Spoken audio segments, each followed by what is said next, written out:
اور اولاد کو حکم دیا نادان یہ بیچنے کی چیز نہیں ہے، تیری جنت اس ماں کے قدموں کے نیچے رکھی گئی۔ الجنت تحت اقدام الامہات، جنت ماں کے قدموں کے نیچے ہے۔ الجنت تحت اقدام الابوین، جنت والدین کے قدموں کے نیچے ہے۔ اور ایک مقام پہ حضور فرمایا کہ والد جنت کا درمیانی دروازہ ہے، جس نے وسیع اور کشادہ دروازے سے جنت میں داخل ہونا ہے اس کو چاہیے کہ وہ باپ کا ادب کرے، وہ ماں کا ادب کرے۔ بتائیے گا ان رشتوں کے ساتھ ہمیں کس نے جوڑا ہے؟ میرے رسول نے جوڑا۔ بدقسمت ہیں وہ بیٹے جو ماں کی قدر نہیں پہچانتے، بدقسمت ہیں وہ بیٹے جو باپ کی قدر نہیں پہچانتے۔ 4 حرف پڑھنے کے بعد آپ دیکھیں جس دور سے آپ گزر رہے ہیں، آپ کو پتا ہے کہ اس مہنگائی کے طوفان میں آپ کے سکول کی فیسیں، آپ کے آنے جانے کے خرچے، آپ کے کتب کے خرچے، آپ کے یونیفارم کے خرچے، آپ کے جیب خرچے، آپ شاید نہیں جانتے کہ ماں باپ کتنی مشکل سے اس کو برداشت کرتے ہیں۔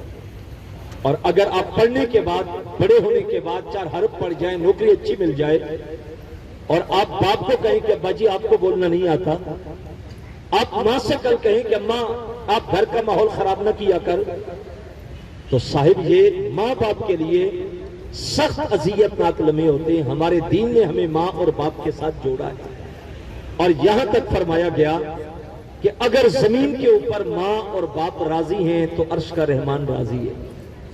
اگر یہ 2 رشتے راضی نہیں ہیں تو عرش کا رحمان کبھی بھی راضی نہیں ہوتا۔ اس لیے تعلیم کے ساتھ ساتھ یہ بات ذہن میں رکھ لیں کہ ہمارا دین ہے ہی ادب کرنا۔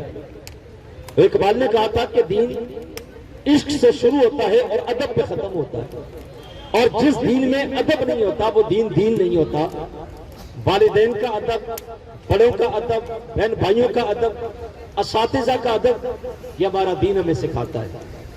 والدین جسم کی پرورش کرتے ہیں، استاد روح کی پرورش کرتے ہیں۔ انسان دنیا میں جو کچھ بنتا ہے اپنے استادوں کے ذریعے ہی بنتا ہے۔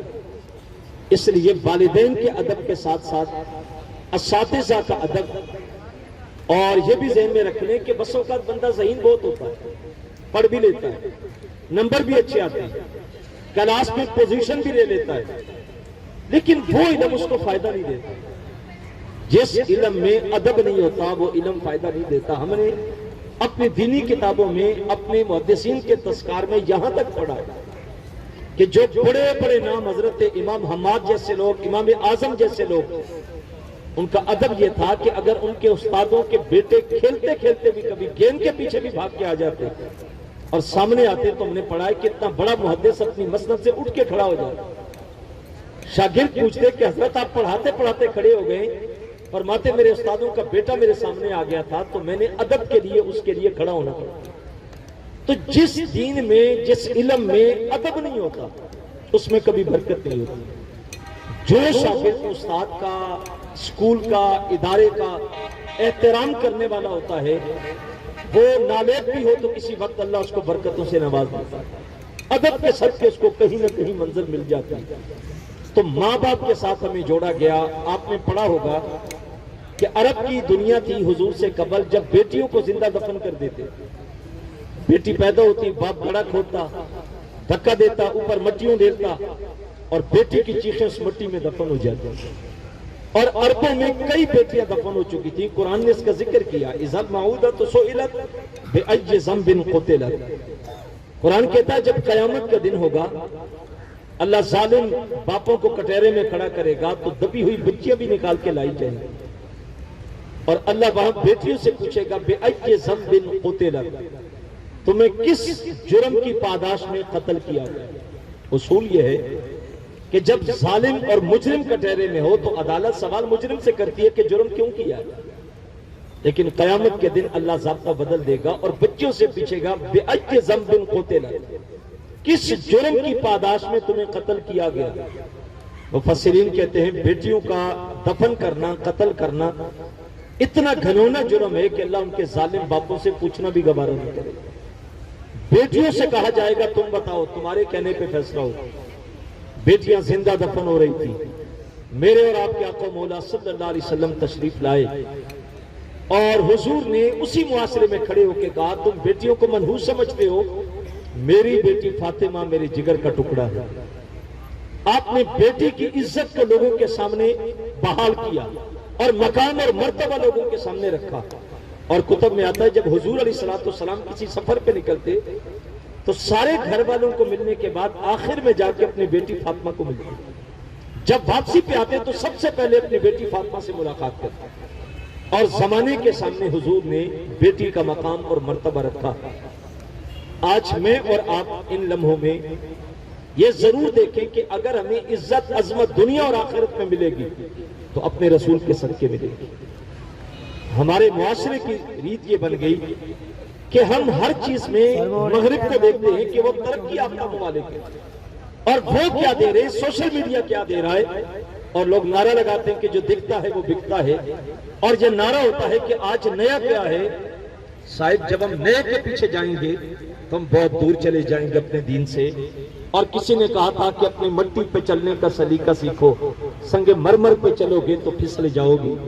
آج ہمارا حال یہ ہے کہ ہم نے اپنا دین چھوڑا تو ہم بہت ساری چیزوں سے برکتوں سے محروم کر دیے گئے. جس قوم کی ہم نقالی کرتے ہیں لباس میں وضاقتہ میں کہ آج وہ ترقی یافتہ ملک ہے وہ کہاں پہنچ گیا اور ہم کہاں کھڑے ہیں. صاحب یہ بات ذہن میں رکھ لیں کہ اس وقت ہم مشکلات سے دوچار ہیں. سخت حالات ہیں ہمارے ملک کے اوپر، مشکل حالات ہیں. لیکن وہ کسی نے کہا تھا کہ گھر ٹوٹا ہی صحیح اپنا تو ہے نا. یہ جیسا بھی ہے اس دور کے اندر، اس وقت کے اندر تقاضا یہ کہ ہم اپنے وطن کے ساتھ اپنے اداروں کے ساتھ محبت کا ثبوت دیں. اور یہ نہیں کہ سدا دن ایک جیسے رہتے ہیں. اگر وہ اچھے دن نہیں رہے تو دن یہ بھی نہیں رہیں گے. تلک الایام نداولھا بین الناس. اللہ دنوں کو لوگوں کے اندر پھیرتا رہتا ہے. اگر دن برے آئے ہیں تو دن اچھے بھی انشاءاللہ آئیں گے. اور ایک وقت ہوگا کہ یہی ملک ترقی کرے گا. اگر یہ سارا سسٹم برباد ہوا تو ظاہر ہے اس کی کچھ وجوہات ہیں، اور ہم اگر ان وجوہات پہ غور و فکر کر کے اپنے آپ کو بدل لیتے تو انشاءاللہ آنے والا کل ہمارا روشن ہو سکتا ہے. لیکن ہم اس کے اوپر غور کریں کہ ہم دوسروں کی نکالی کیوں کرتے ہیں، ہم دوسروں کے پیچھے کیوں بھاگتے ہیں، جبکہ ہمارے پاس سب سے بہترین ذات رسالت مآب صلی اللہ علیہ وسلم موجود ہے، جس کی زندگی کو ہمارے لیے نمونہ کہا. لَقَدْ كَانَ لَكُمْ فِي رَسُولِ اللَّهِ أُسْوَةٌ حَسَنَةٌ. حضور علیہ السلام کی زندگی ہمارے لیے بطور نمونہ کے رکھی گئی. تو ہم ان کے پیچھے کیوں جائیں؟ وہاں تو ماں باپ بوڑھے ہو جاتے ہیں تو ان کو اولڈ ہوم میں جمع کرواتے ہیں. اور سوشل میڈیا پہ ایسی تصویریں آ رہی ہیں کہ بیٹے اکٹھے بیٹھ کے باپ کو زہر کا پیالہ دیتے ہیں کہ یہ بوڑھا ہو گیا اس کو کیا کرنا ہے. اور باپ زہر کا پیالہ پی کے بچے کے سر پہ جب اپنے کندھے پہ سر رکھ کے اس کی روح نکلتی ہے. ماں کو بیٹیاں مل کے زہر کا ٹیکہ لگاتی ہیں کہ اب یہ بوڑھی ہو گئی اس کو کیا کرنا ہے. یہ وہ قوم ہے جس کے پیچھے ہم بھاگنا چاہ رہے ہیں. لیکن میرے رسول نے ماں اور باپ کے ساتھ جوڑا ہے. نہ بھی وہ کچھ کر سکے نہ بھی بول سکے، اگر وہ گھر کے اندر صحن کی چارپائی پہ پڑا ہے تو اللہ اس بوڑھے ماں باپ کے صدقے کتنی رحمت نازل کرتا ہے. اس لیے ہمیں دین نے والدین کے ساتھ، اساتذہ کے ساتھ، بڑوں کے ساتھ جوڑا ہے.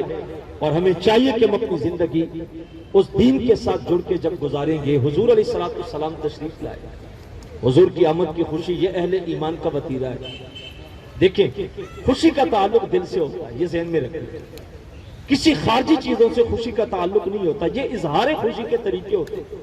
کوئی روزہ رکھ کے مناتا ہے، کوئی لنگر بانٹ کے مناتا ہے، کوئی غریبوں میں کھانا دے کے مناتا ہے، کوئی درود پڑھ کے لطف لیتا ہے، کوئی سجاوٹ کر کے لطف لیتا ہے، کوئی جلوس نکال کے لطف لیتا ہے. یہ ہر شخص کے اندر کی اپنی اپنی کیفیت ہے. جس طرح دنیا کے اندر خوشی منانے کے طریقے الگ الگ ہیں. عربوں میں رواج الگ ہے، عجموں میں الگ ہے.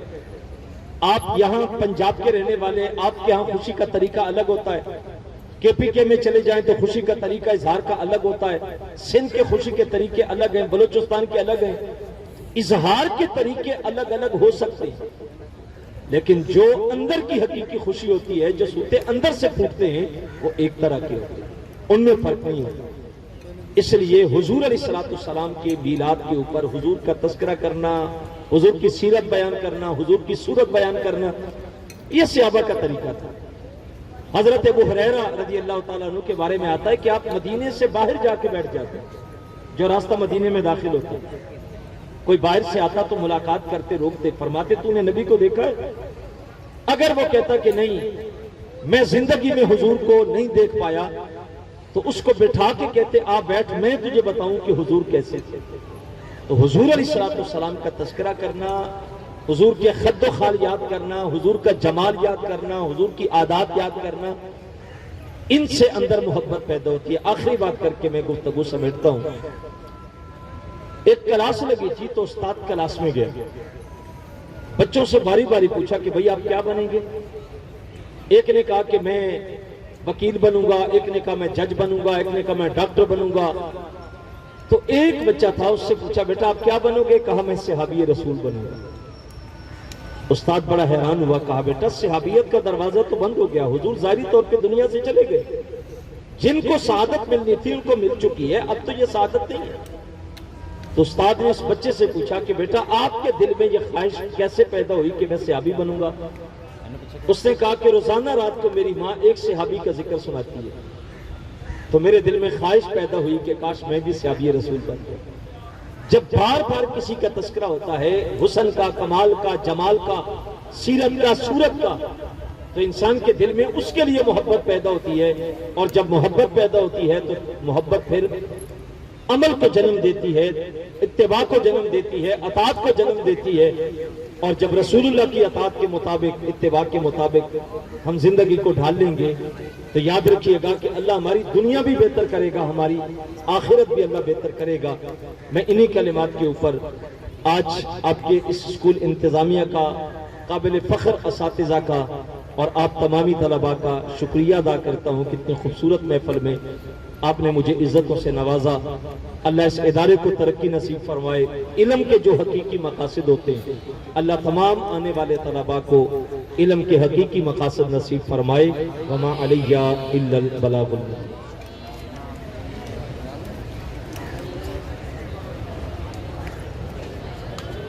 سبحان اللہ، جزاک اللہ۔ بڑا ایک خوبصورت اور معنی خیز خطاب تھا علامہ صاحب کا، جس میں جہاں سیرت کے پہلو شامل تھے وہاں پر نصیحت بھی شامل تھی۔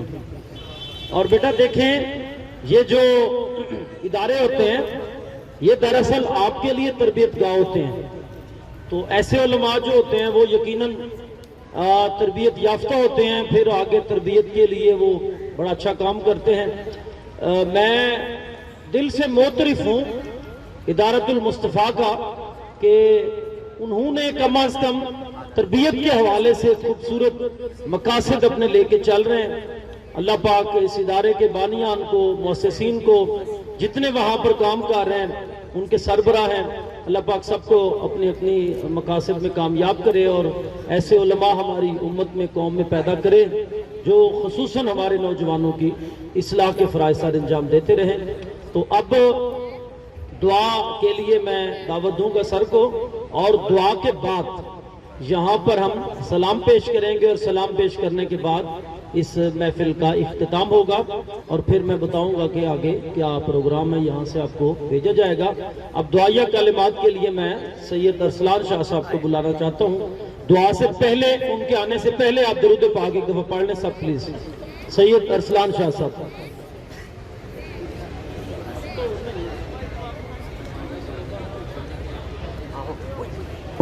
درود پاک پڑھ لیں، 10 دفعہ درود پاک گن کر پڑھ لیجئے۔ بسم اللہ الرحمن الرحیم، اللہم صلی علی محمد وعلی اللہم بارک علی محمد وعلی آل محمد کما بارکت علی ابراہیم وعلی آل ابراہیم انک حمید مجید۔ اللہم صلی علی سیدنا مولانا محمد وعلی آل سیدنا مولانا محمد بارک وسلم صلی علیہ۔ اللہم صلی علی سیدنا مولانا محمد وعلی آل سیدنا مولانا محمد بارک وسلم صلی علیہ۔ اللهم صل على سيدنا مولانا محمد وعلى آل سيدنا مولانا محمد وبارك وسلم وصل عليه۔ اللهم صل على سيدنا مولانا محمد وعلى آل سيدنا مولانا محمد وبارك وسلم وصل عليه۔ اللهم صل على محمد وعلى آل محمد وبارك وسلم۔ اللهم صل على محمد وعلى آل محمد وبارك وسلم۔ اللهم صل على محمد وعلى آل محمد وبارك وسلم۔ اللهم صل على محمد وعلى آل محمد وبارك وسلم۔ اللهم صل على محمد وعلى آل محمد وبارك وسلم۔ یا الہ العالمین، ہم تیرے سامنے دست بدعا ہیں، ہم نے تیرے پیارے نبی حضرت محمد مصطفیٰ صلی اللہ علیہ وآلہ وسلم کی آمد کی خوشی منانے کے لیے یہاں پر یہ محفل سجائی ہے۔ اس محفل میں جو لوگ شریک ہیں، جنہوں نے اس محفل کا انتظام کیا ہے، جنہوں نے کسی بھی طریقے سے اس میں حصہ ڈالا ہے، اس کے انتظامات میں شریک ہوئے ہیں، اس میں شریک ہوئے ہیں اور اس میں اپنا حصہ ڈالا ہے، ہم سب کا یہ محفل سجانا اپنی بارگاہ میں قبول فرما لے۔ یا الہ العالمین ہم سب کا یہ محفل سجانا اپنی بارگاہ میں قبول فرما لے۔ یا الہ العالمین اپنے پیارے نبی صلی اللہ علیہ وسلم کی آمد کی خوشی منانا اپنی بارگاہ میں قبول فرما لے۔ یا الہ العالمین ہمیں اپنے پیارے نبی صلی اللہ علیہ وسلم کے راستے پر چلنے کی بھی توفیق عطا فرما، آپ کے نقش قدم پر چلنے کی توفیق عطا فرما، ایسے کام کرنے کی توفیق دے جس سے رسول اللہ صلی اللہ علیہ وسلم کی رضا حاصل ہو، ایسے کاموں سے بچنے کی توفیق دے جس سے رسول اللہ صلی اللہ علیہ وسلم خفا ہو جائیں۔ یا الہ العالمین اس محفل کے صدقے میں جتنے بھی یہاں پر بچے موجود ہیں، طلباء موجود ہیں، اساتذہ موجود ہیں، انتظامیہ موجود ہے، یا الہ العالمین ہم سب کے سارے معاملات، ہمارے گھریلو معاملات، ہمارے معاشرتی معاملات، ہمارے معاشی معاملات، ہمارے جسمانی معاملات، ہمارے روحانی معاملات، سارے کے سارے معاملات یا الہ العالمین ہم تیرے سپرد کرتے ہیں، سب کے لیے کافی ہو جا، سب کے لیے کافی ہو جا۔ یا الہ العالمین جو بیمار ہیں ان کو شفائے کاملہ عطا فرما دے، جو تنگ دست ہے ان کی تنگ دستی کو دور فرما دے، جو مشکلات کا شکار ہیں ان کو آسانیاں عطا کر دے۔